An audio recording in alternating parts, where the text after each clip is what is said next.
सरोवर की ओर चल दिए, जो पास ही में बना हुआ था। सीढ़ियां चढ़कर ही उन्होंने देखा कि एक सज्जन किनारे बैठे कमलों की ओर एकटक देखते हुए ध्यान में तल्लीन हैं। छिपकली से दुबले पतले वाले एक लठ माथे पर झूमती हुई। कोई प्रेमी है या कोई फिलॉसफर? देखा ठाकुर? नहीं यार, दोनों से निकृष्ट कोटि का जीव है ये कवि है। मैं इन्हें जानता हूँ। ये रविंद्र बिसरिया है, एमए में पढ़ता है। आओ मिलाए तुम्हें। ठाकुर साहब ने एक बड़ा सा घास का तिनका तोड़कर पीछे से चुपके से जाकर उसकी गर्दन गुदगुदाई। बिसारिया चौंक उठा, पीछे मुड़कर देखा और बिगड़ गया। यह क्या बदतमीजी है ठाकुर साहब? मैं कितने गंभीर विचारों में डूबा था और सहसा एक बड़े विचित्र स्वर में आंखें बंद करके बिसरिया बोला, आह कैसा मनोरम प्रभात है। मेरी आत्मा में घोर अनुभूति हो रही है। कपूर बिसरिया की मुद्रा पर ठाकुर साहब की ओर देखकर मुस्कुराया और इशारे से बोला, है यार सगल की चीज, छेड़ो जरा। ठाकुर साहब ने तिनका फेंक दिया और बोले, माफ करना भाई बिसरिया, बात यह है कि हम लोग कवि तो है नहीं, इसलिए समझ नहीं पाते क्या सोच रहे हो तुम। बिसरिया ने आंखें खोली और एक गहरी सांस लेकर के बोला, मैं सोच रहा था कि आखिर प्रेम क्या होता है, क्यों होता है, कविता क्यों लिखी जाती है, फिर कविता के संग्रह उतने क्यों नहीं बिकते जितने उपन्यास या कहानी संग्रह। बात तो गंभीर है, कपूर बोला। जहाँ तक मैंने समझा और पढ़ा है, प्रेम एक तरह की बीमारी होती है, मानसिक बीमारी, जो मौसम बदलने के दिनों में होती है, मसलन क्वार कार्तिक या फागुन चैत। उसका संबंध रीढ़ की हड्डी से होता है और कविता एक तरह का सन्निपात होता है। मेरा मतलब आप समझ रहे हो ना मिस्टर सिबरिया? सिबरिया नहीं, बिसरिया, ठाकुर साहब ने टोका।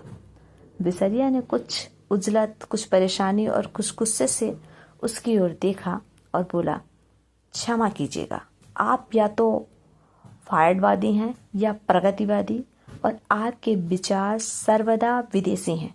मैं इस तरह के विचारों से घृणा करता हूँ। कपूर कुछ जवाब देने ही वाला था कि ठाकुर साहब बोले, अरे भाई बेकार उलझ गए तुम लोग, पहले परिचय तो कर लो आपस में। ये हैं श्री चंद्र कुमार कपूर, विश्वविद्यालय में रिसर्च कर रहे हैं, और आप हैं रविंद्र बिसरिया, इस वर्ष एमए में बैठ रहे हैं, बहुत अच्छे कवि हैं। कपूर ने हाथ मिलाया और गंभीरता से बोला, क्यों साहब, आपको दुनिया में कोई और काम नहीं रहा जो आप कविता करते हैं?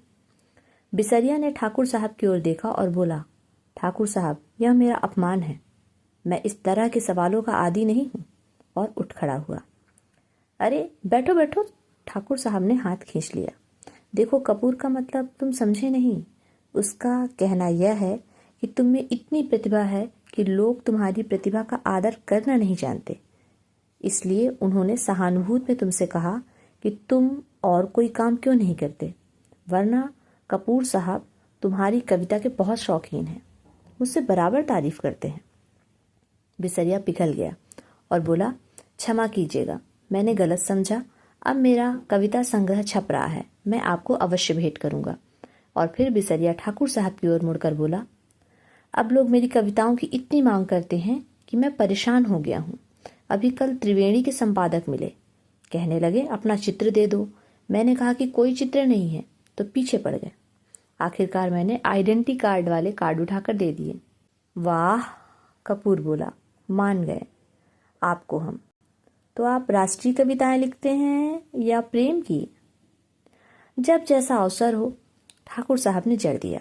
वैसे तो यह वार फ्रंट का कवि सम्मेलन, शराबबंदी कॉन्फ्रेंस का कवि सम्मेलन, शादी ब्याह का कवि सम्मेलन, साहित्य सम्मेलन का कवि सम्मेलन, सभी जगह बुलाए जाते हैं। बड़ा यश है इनका।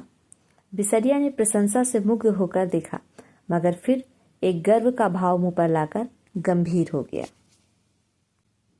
कपूर थोड़ी देर चुप रहा, फिर बोला, तो कुछ हम लोगों को भी सुनाइए ना। अभी तो मूड नहीं है, बिसरिया बोला। ठाकुर साहब बिसरिया को पिछले 5 सालों से जानते थे। वे अच्छी तरह जानते थे कि बिसरिया किस समय और कैसे कविता सुनाता है, अतः बोले, ऐसे नहीं कपूर, आज शाम को आओ, जरा गंगा जी चलें, कुछ बोटिंग करें, कुछ खाना पीना रहे, तब कविता भी सुनना। कपूर को बोटिंग का बेहद शौक था। फौरन राजी हो गया और शाम का विस्तृत कार्यक्रम बन गया। इतने में एक कार उधर से लाइब्रेरी की ओर गुजरी। कपूर ने देखा और बोला, अच्छा ठाकुर साहब, मुझे तो इजाज़त दीजिए, अब चलूं लाइब्रेरी में। वे लोग आ गए। आप कहाँ चल रहे हैं? मैं ज़रा जिमखाने की ओर जा रहा हूँ। अच्छा भाई, तो शाम को पक्की रही? बिल्कुल पक्की, कपूर बोला और चल दिया। लाइब्रेरी के पोर्टिको में कार रुकी और उसके अंदर ही डॉक्टर साहब की लड़की बैठी थी। क्यों सुधा, अंदर क्यों बैठी हो? तुम्हें ही देख रही थी चंदर। और वह उतर आई। दुबली पतली, नाटी सी, साधारण सी लड़की। बहुत सुंदर नहीं, केवल सुंदर, लेकिन बातचीत में बहुत दुलारी। चलो अंदर चलो, चंदर ने कहा। वह आगे बढ़ी, फिर ठिठक गई और बोली, चंदर, एक आदमी को 4 किताबें मिलती हैं? हाँ, क्यों? तो उसने बड़े भोलेपन से मुस्कुराते हुए कहा, तो तुम अपने नाम से मेंबर बन जाओ और 2 किताबें हमें भी दिया करना, बस। ज़्यादा का हम क्या करेंगे? नहीं, चंदर हंसा, तुम्हारा तो दिमाग खराब है। खुद क्यों नहीं बनती मेंबर? नहीं, हमें शर्म लगती है, तुम बन जाओ मेंबर हमारी जगह पर। पगली कहीं की। चंदर ने उसका कंधा आगे ले चलते हुए कहा, वाह रे शर्म, अभी कल ब्याह होगा तो कहना हमारी जगह तुम बैठ जाओ चंदर। कॉलेज में पहुंच गई लड़की, अभी शर्म नहीं छूटी इसकी, चल अंदर। और वह हिचकती, ठिठकती, छेंपती और मुड़ मुड़ कर चंदर की ओर रूठी हुई निगाहों से देखती हुई अंदर चली गई। थोड़ी देर बाद सुधा 4 किताबें लादे हुई निकली। कपूर ने कहा, लाओ मैं ले लूं। तो बॉस की पतली टहनी की तरह लहलहा कर बोली, सदस्य मैं हूं, तुम्हें क्यों दूं किताबें? और जाकर कार के अंदर किताबें पटक दी। फिर बोली, आओ बैठो चंदर, मैं अब घर जाऊंगा। ये देखो।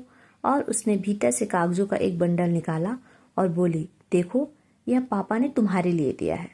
लखनऊ में कॉन्फ्रेंस है ना, वहीं पढ़ने के लिए यह निबंध लिखा है उन्होंने। शाम तक ये टाइप हो जाना चाहिए। जहाँ संख्याएं हैं वहाँ खुद आपको बैठकर बोलना होगा। और पापा सुबह से ही कहीं गए हैं, समझे जनाब? उसने बिल्कुल अल्हड़ बच्चों की तरह गर्दन हिलाकर शोक स्वरों में कहा। कपूर ने बंडल ले लिया और कुछ सोचता हुआ बोला, लेकिन डॉक्टर साहब का हस्तलेख, इतने पृष्ठ, शाम तक कौन टाइप करेगा? इसका भी इंतजाम है। और अपने ब्लाउज में से एक पत्र निकालकर चंदर के हाथ में देती हुई बोली, यह कोई पापा की पुरानी ईसाई छात्रा है, टाइपिस्ट। इसके घर में तुम्हें पहुंचाए देती हूँ। मुखर्जी रोड पर रहती है ये। उसी के यहाँ टाइप करवा लेना और यह खत उसे दे देना। लेकिन अभी मैंने चाय नहीं पी। समझ गए। अब तुम सोच रहे होगे कि इसी बहाने तुम्हें सुधा चाय भी पिला देगी। सो मेरा काम नहीं है जो मैं तुम्हें चाय पिलाऊं, पापा का काम है यह। चलो आओ। चंदर जाकर भीतर बैठ गया और किताबें उठाकर देखने लगा। अरे, चारों कविता की किताबें उठा लाई। समझ में आएगी तुम्हें। क्यों सुधा? नहीं, चिढ़ते हुए सुधा बोली, तुम कहो तुम्हें समझा दें। इकोनॉमिक्स पढ़ने वाले क्या जाने साहित्य। अरे, मुखर्जी रोड पर ले चलो ड्राइवर, चंदर बोला। इधर कहाँ चल रहे हो? नहीं, पहले घर चलो, सुधा बोली। चाय पी लो तब जाना। नहीं, मैं चाय नहीं पीऊंगा, चंदर बोला। चाय नहीं पीऊंगा? वाह वाह, सुधा की हंसी में दूधिया बचपन छलक उठा। मुंह तो सूख कर गोभी हो रहा है, चाय नहीं पिएंगे। बंगला आया तो सुधा ने महाराजिन से चाय बनाने के लिए कहा और चंदर को स्टडी रूम में बिठाकर प्याले निकालने के लिए चल दी। वैसे तो यह घर, यह परिवार चंद्र कपूर का अपना हो चुका था जब से वह अपनी माँ से झगड़कर प्रयाग भाग आया था। पढ़ने के लिए यहाँ आकर बीए में भर्ती हुआ था और कम खर्च के ख्याल से चौक में एक कमरा लेकर रहता था। तभी डॉक्टर साहब उसके सीनियर टीचर थे और उसकी परिस्थितियों से अवगत थे। चंदर की अंग्रेजी बहुत अच्छी थी और डॉक्टर शुक्ला उसे अक्सर छोटे छोटे लेख लिखाकर पत्रिकाओं में भिजवाते थे। उन्होंने कई पत्रों के आर्थिक स्तंभ का काम चंदर को दिलवा दिया था और उसके बाद चंदर के लिए डॉक्टर शुक्ला का स्थान अपने संरक्षक और पिता से भी ज्यादा हो गया था। चंदर शर्मीला लड़का था, बेहद शर्मीला। कभी उसने यूनिवर्सिटी के वजीफे के लिए भी कोशिश ना की थी, लेकिन जब बीए में वह सारी यूनिवर्सिटी में सर्वप्रथम